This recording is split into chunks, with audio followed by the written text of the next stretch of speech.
What makes an opening arc unforgettable? Is it the characters, the action, the world itself? Or is it that feeling, the one that you got when you first stepped inside it? The big three, One Piece, Naruto, and Bleach, didn't just start as stories, they opened doors. Doors to three completely different worlds. And each one invited you in a different way. One made you chase a dream, one made you fight to belong, and one kicked the door down and dragged you into the afterlife. This isn't about which one did it better, it's about how they each did it in their own unique way, and what their openings tell us about the journeys ahead. One Piece, it doesn't hold your hand, it sets you loose from the very first page. The world feels bigger than the main character. Roger is executed, the great pirate era begins, and the Grand Line, this mythical, terrifying ocean, is already waiting. The main character, Luffy, he starts alone in a little wooden sailboat, at sea, with a dream so huge it feels stupid. But that's the point. In One Piece, the world isn't shaped around you. You're the tiny spark trying to catch a fire in a storm. In the opening section of the story, there's no crew, no map, just a kid who can't swim, picking fights with pirates twice his size. And yet, you believe in him, because the world is big, but Luffy's spirit feels bigger,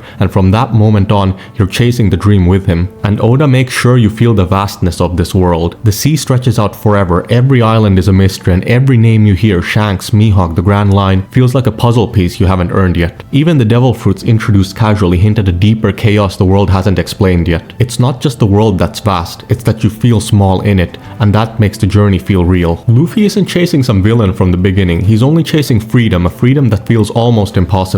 And that makes the first step, leaving that barrel on Alvida's ship, feel enormous. Where One Piece starts with a world too big to grasp, Naruto starts with one that feels too small. It opens on a myth, the Nine Tails attack, but quickly narrows to a single boy, scolded and ignored, trying to stand out in a village that refuses to see him. The Hidden Leaf village isn't vast, it's tight, it's familiar, it's structured, and from the start it's clear that Naruto isn't a part of it. Every glance he gets is one of suspicion, fear, or rejection. The village has already made up its mind about him, and that's what makes this opening different. In Naruto, the world doesn't invite you in, it keeps you out, and the story becomes a fight to earn your place inside of it. Even the early missions and training aren't about winning, they're about learning how to exist in this system. Naruto doesn't just begin with a dream, it begins with a wound to heal. His wish to become Hokage isn't about power or glory, it's about being seen, and through that pain, the story builds heart. You don't explore much of the outside world in those early episodes. You explore Naruto's isolation, the ramen shop being his only safe space, the swing where he's left behind, and unlike Luffy, Naruto isn't overflowing with confidence. His strength is almost entirely emotional. It's a refusal to give up, even when no one believes in him. The tone of the world reinforces that the village has rules, ranks, and exams. Kids are judged like soldiers. It's a meritocracy that has no room for Naruto, yet.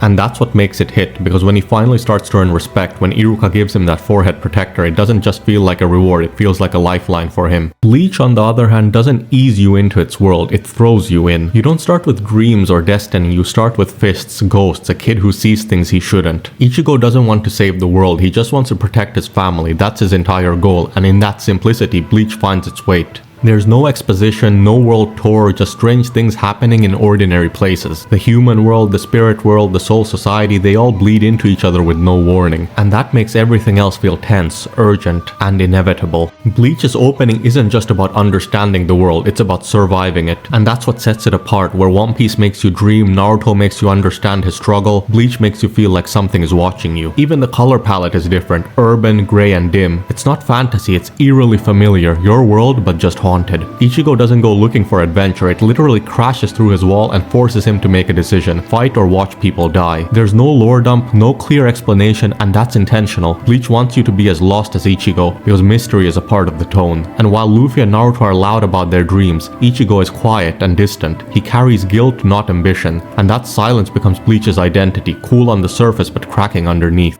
One Piece starts by showing you a world that's already moving with legends, oceans, and names you don't even know yet. You're not the center of it, you're stepping into something bigger. And then Naruto starts closer to the ground. It's about someone who's been pushed out of his own world trying to find a way back in. And Bleach doesn't just start, it interrupts. There's no build-up, just a quiet life that's broken open by something you can't explain. They each open the door so differently, but what they all do perfectly is make you care right away about the world, about the people, about what's at stake, even if you don't fully understand it yet. One Piece pulls you forward, Naruto pulls you in, and Bleach pulls the floor out from under you. And that's why those first arcs work so well. They're not just introductions, they're invitations to the world you have yet to discover. And that wraps up this video. Feel free to like and subscribe, it would really support the channel. I'm gonna be doing more anime analysis in the coming weeks, so I hope to see you soon.